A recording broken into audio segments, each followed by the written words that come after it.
तो राजस्थान और तेलंगाना में लगातार वोटिंग हो रही है। हालांकि राजस्थान से ईवीएम खराब होने की लगातार खबरें आ रही हैं, तेलंगाना से भी इक्का दुक्का इस तरह की खबरें आई हैं और दोनों रियासतों में पुरअमन तरीके से पोलिंग चल रही है। लोगों में काफी ज्यादा जोश और खरोश देखने को मिल रहा है आज की इस पोलिंग को लेकर और न्यूज 18 उर्दू भी लगातार राजस्थान और तेलंगाना के आवाम से यही अपील कर रहा है कि आज सारे काम छोड़कर सबसे पहले पोलिंग बूथ पर जाइए और अपना जो हक है आपका, जो आपका वोट है, उसका इस्तेमाल कीजिए, क्योंकि ये वोट आपकी ताकत है और आने वाले 5 सालों के लिए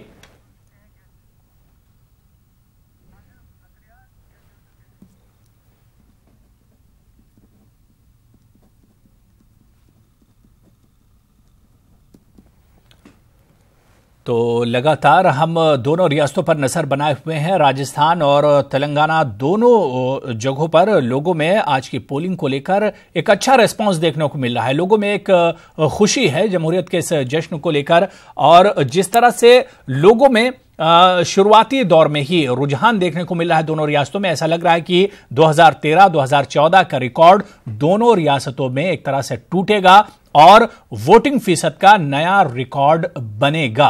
राजस्थान के झालवाड़ से बड़ी खबर आ रही, जहां पर अब तक वोटिंग शुरू नहीं हो पाई है। मतलब यह कि 1 घंटा गुजर गया है लेकिन वोटिंग शुरू नहीं हुई है। ईवीएम खराब होने से लोगों में नाराजगी है। पोलिंग बूथ के बाहर लंबी लंबी कतारें वोटर्स की लगी हुई हैं, लेकिन ईवीएम खराब है, जिसकी वजह से झाड़वाड़ में अब तक पोलिंग शुरू नहीं हो पाई है। लोगों में ईवीएम खराब होने से नाराजगी है। बूथ नंबर 31 पर अब तक पोलिंग शुरू नहीं हुई है। तो ईवीएम खराब होने से लोगों में गुस्सा है, नाराजगी है। पोलिंग बूथ के बाहर लोगों की लंबी कतार लगी हुई, लोग अपनी बारी का इंतजार कर रहे हैं, लेकिन झालवाड़ में अब तक पोलिंग शुरू नहीं हो पाई है, क्योंकि यहां पर बूथ नंबर 31 पर वोटिंग मशीन खराब हुई है और 1 घंटा गुजरने के बाद भी पोलिंग शुरू नहीं हो पाई है। हालांकि तेलंगाना के मुकाबले में राजस्थान वालों को 1 घंटा कम मिला है। सुबह 8 बजे पोलिंग शुरू हुई है, शाम 5 बजे तक पोलिंग चलेगी। ऐसे में ईवीएम का खराब होना अच्छी अलामत नहीं है। हालांकि इंतजामिया पूरी तरह से अपनी कोशिश कर रहा है कि जल्द से जल्द इस मसले का हल निकाला जाए।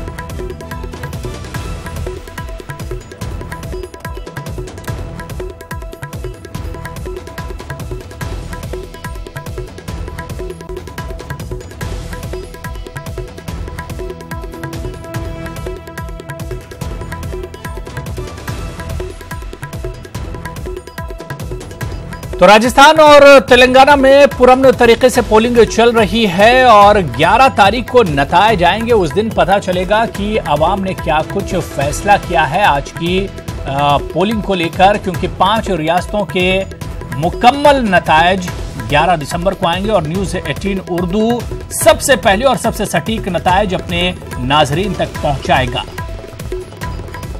लेकिन राजस्थान से इस वक्त जो खबर आ रही है, झालवाड़ में अब ईवीएम खराब होने की खबर है, जहां पर लोगों में नाराजगी देखी जा रही, क्योंकि पिछले 1 घंटे से लोग इंतजार कर रहे हैं।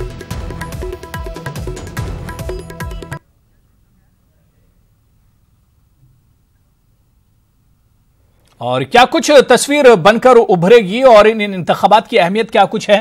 2 खास मेहमान और मेरे साथ जुड़ गए हैं। आशीष मिश्रा साहब बीजेपी लीडर हैं, पहले से हमारे साथ जुड़े हुए हैं, और इस बीच कांग्रेस महाराष्ट्र के सेक्रेटरी अल नासिर जकरिया साहब भी हमारे साथ जुड़ गए हैं। अल नासिर जकरिया साहब, न्यूज 18 उर्दू में आपका बहुत इस्तकबाल करते हैं। और इनके अलावा रवि शंकर साहब, जो कि सीनियर जर्नलिस्ट हैं, सीनियर सहाफी हैं, वो भी हमारे साथ जुड़ गए हैं। रवि शंकर साहब, आपका भी न्यूज 18 उर्दू में बहुत इस्तकबाल करते हैं। सबसे पहले रवि शंकर जी, आपसे ही शुरुआत करना चाहेंगे कि आज के राजस्थान या तेलंगाना दोनों जगहों के चुनाव को आप कैसे देखते हैं। 2013 या 14 के मुकाबले में 2018 में क्या कुछ बदलाव इन दोनों रियासतों में आप देख रहे हैं सियासी तौर पर।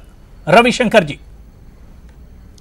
देखिए, ये दोनों ही चुनाव तो बहुत महत्वपूर्ण है, हर चुनाव महत्वपूर्ण होता है, लेकिन इस चुनाव का जो इस चुनाव को हम लोग 2019 के नजरिए से देख रहे हैं और हर लोग इसी नजरिए से देख रहा है इनफैक्ट। और पर्टिकुलरली राजस्थान के जो हालात हैं, वहाँ सबको पता है कि हमेशा अल्टरनेट सरकार आती है हर 5 साल के बाद। 1993 के बाद हमेशा से हर 5 साल के बाद सरकार वहाँ बदल जाती है।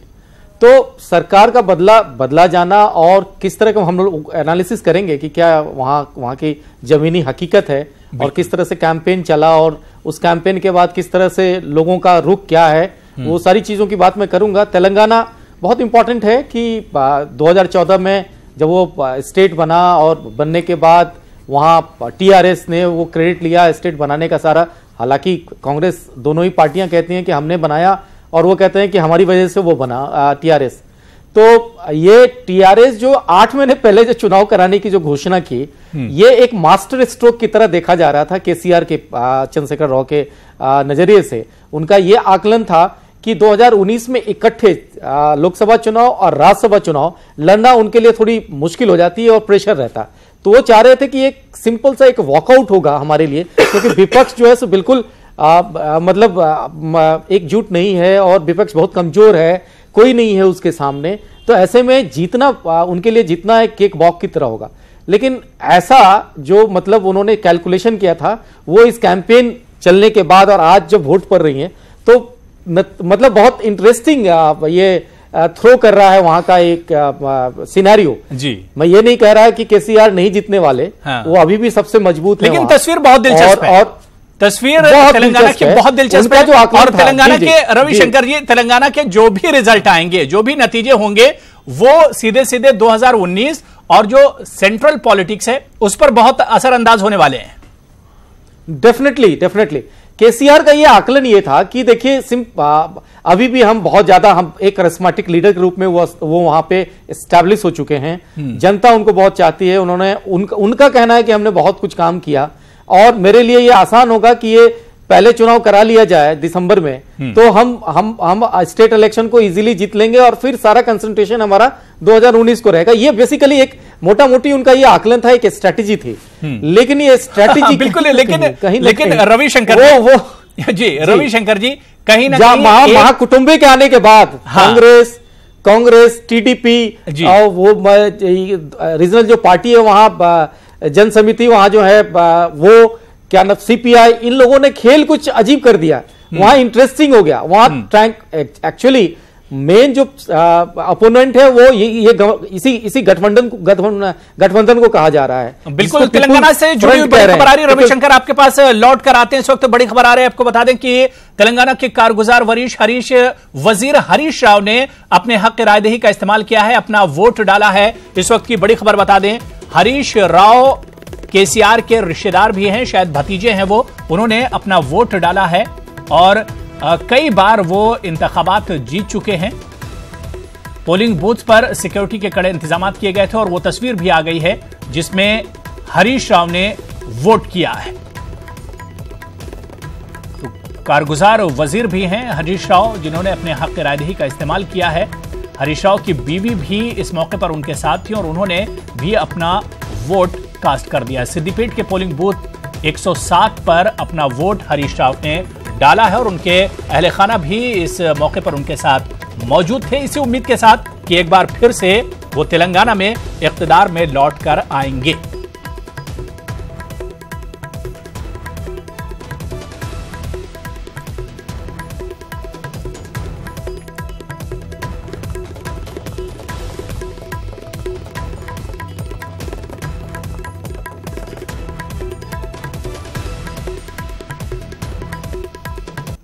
बिल्कुल, और लगातार हम अपने जो पैनलिस्ट हैं उनसे बात कर रहे हैं तेलंगाना और राजस्थान के चुनाव पर। रवि शंकर साहब बड़ी दिलचस्प बात बता रहे थे, बड़े दिलचस्प तरीके से। रवि शंकर जी, एक बात जो मैं आपको बीच में इंटरप्ट कर रहा था कि भाई एक मास्टर स्ट्रोक केसीआर ने खेला कि भाई 9 महीने पहले रियासत में चुनाव करा दिए जाए तो उनका फायदा होगा, और दूसरा मास्टर स्ट्रोक राहुल गांधी कांग्रेस की तरफ से महाकुट मिलाकर, कैसे इसे देखेंगे? बहुत इंटरेस्टिंग था ये, मतलब टीडीपी और कांग्रेस इकट्ठा हो जाए या टीडीपी का बीजेपी से इस तरह से रूठ जाना उनका नायडू का, और इस तरह का सिनेरियो बनना किसी ने सोचा नहीं था आज से 2-3 महीने पहले। और ये जिस तरह से घटनाक्रम घटी है लास्ट विगत 2-3 महीनों में, वो इतना सरप्राइजिंग ये रिजल्ट्स थ्रो कर रहा है, देखिए इसके दूरगामी परिणाम तो होंगे, एक चीज तय है। आप देखिए कि कांग्रेस, जहां कांग्रेस, टीडीपी या रीजनल पार्टी है वहां, या सीपीआई, इन लोगों का एक साथ आ जाना और केसीआर को चैलेंज करना, केसीआर को चैलेंज करना ही एक इतनी बड़ी बात है जो किसी ने सोचा ही नहीं था। इनका पूरा कैलकुलेशन मिस कैलकुलेशन में तब्दील हो गया है। पिछले 2-3 महीने में तेलंगाना की पूरी तस्वीर एक तरह से बदल गई। अल नासिर जकरिया साहब बैठे हैं, बड़े तजुर्बेकार लीडर हैं कांग्रेस के, अक्सर हमारे साथ डिबेट में जुड़ते रहते हैं। अल नासिर जकरिया साहब, काफी देर से आप इंतजार कर रहे हैं। अगर तेलंगाना की बात करें, राजस्थान पर भी जाएंगे क्योंकि रविशंकर जी ने बात छेड़ रखी है तेलंगाना की। तेलंगाना में कांग्रेस ने मास्टर स्ट्रोक खेला है, जिस तरह से नायडू और छोटी छोटी पार्टियों को बनाकर एक पीपुल्स फ्रंट बनाया है। कितना असरदार यह फ्रंट आपको लगता है कि होगा? देखिए, बड़ा अच्छा सवाल पूछा आपने अबू हुरैरा साहब। राहुल गांधी ने तो पहले ही साफ तौर पे कह दिया है कि हम सत्ता की राजनीति नहीं करते हैं, हमें कुर्सी का मोह नहीं है, हमें उससे लाभ नहीं लेना है। तो जो रीजनल अलायंस हुआ है बहुत अच्छी बात है अल नासिर जकरिया साहब आपने कही कि भाई कर्नाटक की तरह क्या राहुल गांधी या कांग्रेस की मंशा यही है कि भाई सीटें कितनी भी आए दूसरे को हम ताज पहना देंगे। और नासिर जकरिया साहब, सचिन पायलट को हम सुन लेते हैं। एक मिनट आपको रोकना चाहेंगे, सचिन पायलट को सुन लेते हैं पहले। सबसे आग्रह किया है, विशेष रूप से जो नौजवान मतदाता हैं जो पहली मर्तबा वोट डाल रहे हैं, उन सबसे आग्रह कि अधिक से अधिक संख्या में जाकर अपने मत का उपयोग करें और इस पूरे राजनीतिक प्रणाली के एक अहम हिस्सा बने। चुनाव शांतिपूर्ण माहौल में होना चाहिए। मैं अपील करता हूँ सेल्फी बाद में लेना भाई, और प्रशासन से शांति बनाए रखें और स्वास्थ्य वातावरण में पूरा चुनाव संपन्न हो। शुभकामनाएं सभी। सचिन, जब इसके बाद आप कहाँ टोंक जाएंगे? मैं टोंक जा रहा हूँ।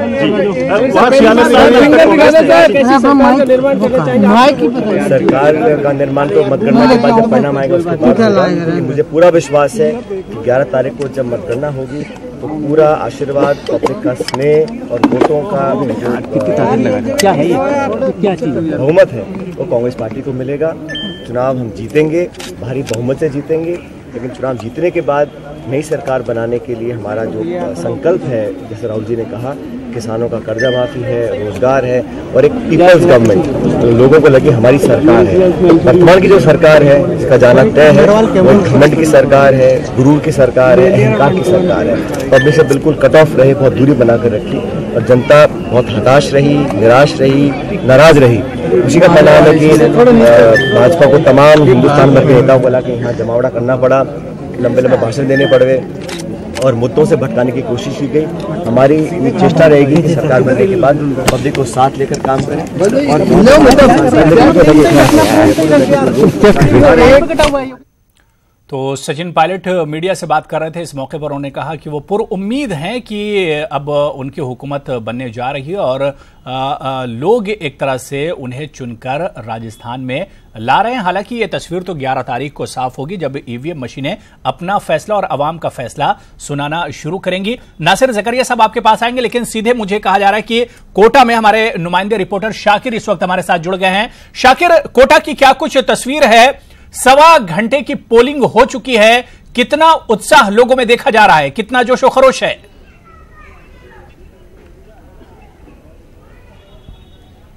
जी बिल्कुल, जोश खरोश जो है तस्वीरें दिखाना चाहेंगे। आप देख सकते हैं यहाँ पर जो कतारें लग रही है, इस तरह की कतारें जो तमाम जो मतदान केंद्र है वहाँ पर लग रही है। कोटा दक्षिण का इलाका है और यहाँ पर जो है मतदान केंद्र है उस पर सुबह से ही लंबी कतारें देखने को मिल रही है। मतदान धीमा हो रहा है, इसकी शिकायत जो है कई मतदाता जो है वो कर रहे हैं, लेकिन उसके बावजूद जो है लगातार जो है यहाँ पर लोगों के आने का सिलसिला जारी है। मतदाता जो है परेशान का भी सामना करना पड़ रहा है मतदाताओं को, क्योंकि धीमी गति से मतदान हो रहा है। बात करने की भी कोशिश करते हैं। जी, किस तरह की परेशानी आ रही है? सुबह एक तो आधा घंटा पौने घंटा मशीन चालू हुई है, उसके बाद भी मशीन इतनी धीमी चल रही है कि 1 घंटे में 20 वोट भी अंदर नहीं ले रही है। जनता को परेशान किया जा रहा है। जनता मतदान करके मतदान अधिकार देने आए हैं, काम पे जाएंगे, सारे साहब देखिए लाइन में लगे हुए हैं।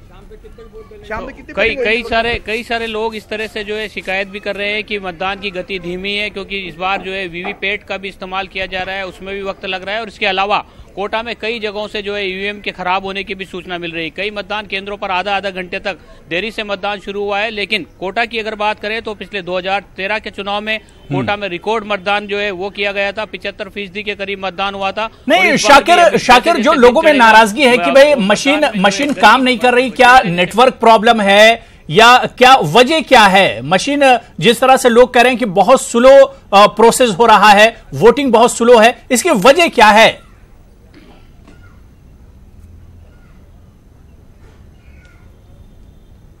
जी देखिए, जो शुरुआती दौर जब है अभी फिलहाल, क्योंकि कई जगहों पर मशीनें खराब होने की भी सूचना आई थी, उसके बाद जो है निर्वाचन विभाग की तरफ से इंजीनियर्स भी जो है कई मतदान केंद्रों पर भेजे गए थे। इस वजह से कई जगहों पर जो है मतदान देरी से शुरू हुआ, इसलिए इस तरह की कतारें लग रही है। लेकिन जिस तरह से मतदान की गति है वो फिलहाल जो है अगर हम कहें तो वो धीमी ही कही जा सकती है, क्योंकि लंबी लंबी कतारें जो है मतदान केंद्रों के बाहर नजर आ रही है। ये जो नजारा है कोटा दक्षिण जो विधानसभा सीट है वहां का नजारा है। कुछ देर पहले सांसद ओम बिरला भी यहां पहुंचे थे, लेकिन लंबी कतार देख करके वो भी चले गए और उन्होंने कहा कि वो थोड़ी देर बाद जो है जब भीड़ कम हो जाएगी तब मतदान करने के लिए आएंगे।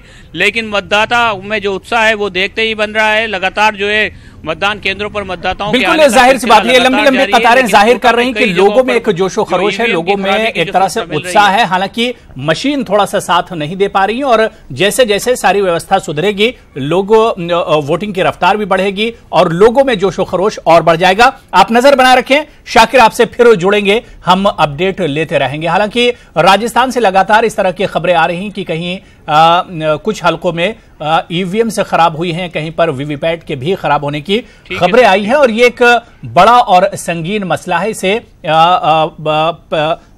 फोकियत देकर इसे पहले मरहले में इसे एक तरह से हल कर लिया जाए तो ये बहुत बेहतर होगा अवाम के लिए भी और वोटर के लिए भी।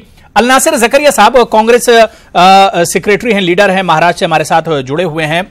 अलनासिर जकरिया साहब, हम बात कर रहे थे कि राहुल गांधी ने तेलंगाना में मास्टर स्ट्रोक एक तरह से लगाया, जिस तरह से उन्होंने कई छोटी छोटी पार्टियों को और टीडीपी को सबको मिलाकर एक पीपुल्स फ्रंट बनाया, कितना असरदार होगा? इंशाअल्लाह ताला हमें उम्मीद है कि तेलंगाना में भी और राजस्थान में भी हमारी हुकूमत बनेगी।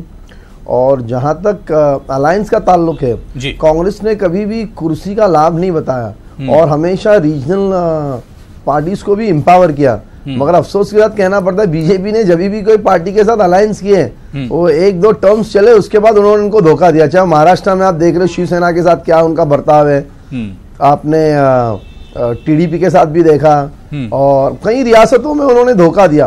कांग्रेस एक ऐसी पार्टी है जो चाहती है कि हमारे मुल्क की जो जमहूरियत है वो टिकी रहे और भारतीय जनता पार्टी की जो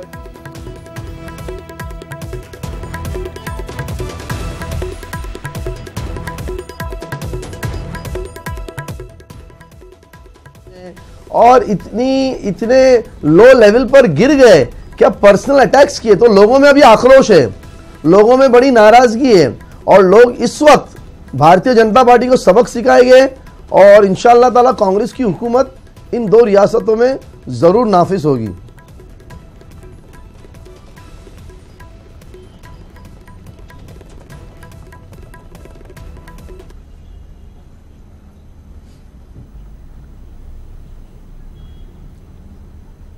आशीष मिश्रा जी, जिस तरह से अलनासिर जकरिया को हम सुन रहे थे, उन्होंने कहा कि भाई हर जगह जो इनके बीजेपी के अलायंस वाले होते हैं एक तरह से नाराज हैं, चाहे शिवसेना की बात कर लें, उधर कुशवाहा की बात कर लें, और जिस तरह से नासिर जकरिया ने कहा, इनके साफ कहने का मतलब था कि भाई जो इत्तेहादी हैं, जो अलायंस वाले हैं, बीजेपी से नाराज होते हैं। क्या वाकई में यह सच्चाई है?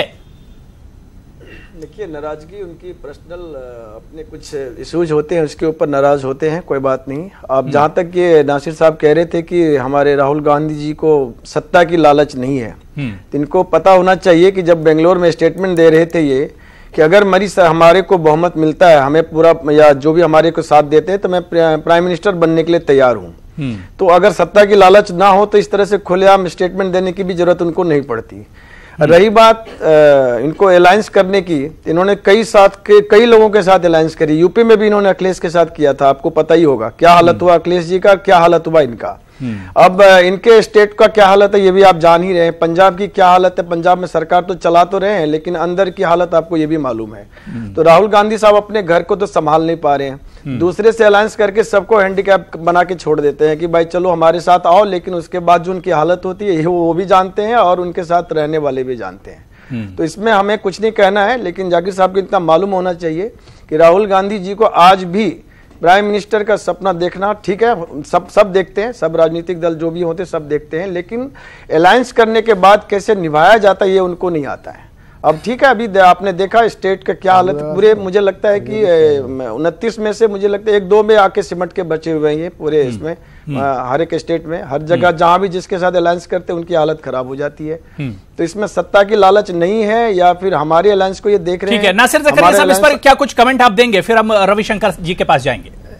हाँ, मैं क्विक कमेंट देना चाहता हूं कि जहां तक रिपोर्टर ने उनसे पूछा तो एक लीडर जो होता है और leader leads from the front, उनसे पूछा कि आप जिम्मेदारी लोगे इस मुल्क की, उन्होंने हाँ में जवाब दिया। लेकिन मिस्टर मोदी इनके प्राइम मिनिस्टर कहते हैं मैं आने वाले चुनाव में भी प्राइम मिनिस्टर रहूंगा, उसके बाद भी मैं प्राइम मिनिस्टर रहूंगा। एक बच्चे ने इनसे सवाल किया था कि 2000 आप क्या बनना चाहते हैं, इसमें बुराई क्या है भाई, उम्मीद पर तो दुनिया कायम है। मिस्टर मोदी ने कहा कि 2019 में भी जगह खाली नहीं है, तो कांग्रेस पार्टी का लाभ नहीं है कुर्सी का जो मिस्टर मोदी का है, और वो साफ तौर पे कहते हैं कि हम कुर्सी पर ही टिके रहेंगे।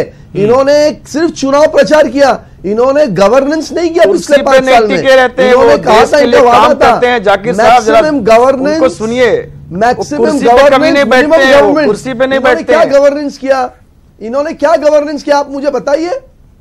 क्या बात कर रहे हैं, झूठ बातें हैं, गलत बयानबाजी है। और कांग्रेस का जब महाधिवेशन हुआ था राहुल गांधी ने साफ तौर पे कहा था I am not here for power, और अगर दूसरे पार्टीज मिलकर बनाना चाहते हैं यूपीए, हम आने वाले कल में दूसरे पक्ष के भी लोगों को प्राइम मिनिस्टर के मौका दिया जाएगा। तो ये सब गलत बयानबाजी है। रविशंकर जी, अब जाहिर सी बात है नासिर ज़करिया या आशीष पांडे अपने बयान, आशीष मिश्रा जी अपने बयान को लेकर कितने सत्य हैं कितने सच्चाई है इनके बयान में तो 11 तारीख को पता चलेगा। लेकिन रविशंकर जी, अगर इश्यूज की बात करें, एक स्टेट की हम बात करेंगे, तेलंगाना से ही हम शुरुआत कर लेते हैं। क्या कुछ इश्यूज यहां पर आप देखते हैं, क्योंकि कहा जा रहा है कि भाई केसीआर ने बहुत काम किया इन पिछले 4-4.5 सालों में, लेकिन कुछ काम ऐसे रह गए जिससे लोगों में थोड़ी सी नाराजगी है। किस तरह से इश्यूज बेस आप देखते हैं तेलंगाना में पिछली सरकार को?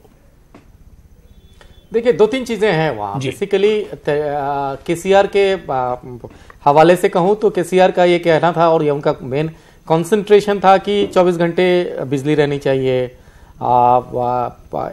सिक्योरिटी का अच्छा ये हो। उन्होंने ये वायदा किया था कि 10-15 लाख रोजगार हम उपलब्ध कराएंगे।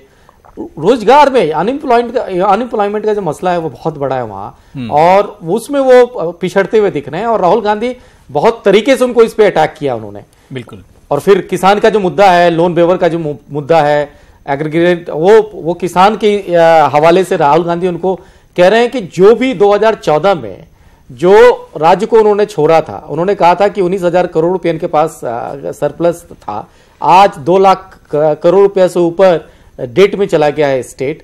तो इन चीजों को, ट्राइबल बिल को लेकर काफी राहुल गांधी उन पर अटैक करते हैं केसीआर पे। केसीआर का कहना है कि हम जो एक एस्पिरेशन था एक नए स्टेट का, और स्टेट को एक नए मुकाम तक ले जाना था, उसमें बहुत हद तक वो कामयाबी पाए हैं। लेकिन जब पॉलिटिकल बैटलफील्ड होता है, जब चुनाव में जाते हैं लोग, तो बड़े बड़े वायदे तो कर देते हैं लेकिन निभाना उसको मुश्किल होता है। लेकिन मोर और लेस यदि देखा जाए तो टीआरएस का जो स्ट्रांग एरिया क्या है, नॉर्थ का आंध्र प्रदेश में या स्लम एरियाज में हैदराबाद के, वो लोग काफी संतुष्ट दिखते हैं। ऐसा नहीं है कि मतलब उनके काम से लोग प्रभावित नहीं है, काम उन्होंने किया है। और लेकिन जब मामला अनएम्प्लॉयमेंट का आता है, किसानों का आता है, ट्राइबल एम्पावरमेंट का आता है, तो वहां वो कहीं पिछड़ते हुए दिख रहे हैं। और राहुल गांधी उसी को स्कोर कर रहे हैं। मतलब बेरोजगारी जो है, वो बेरोजगारी को लेकर बेरोजगारी जो है वो एक बड़ा मसला है और ये सिर्फ स्टेट का ही नहीं, तेलंगाना ही का नहीं। रविशंकर जी, मुझे लगता है कि ये एक नेशनल इशू है।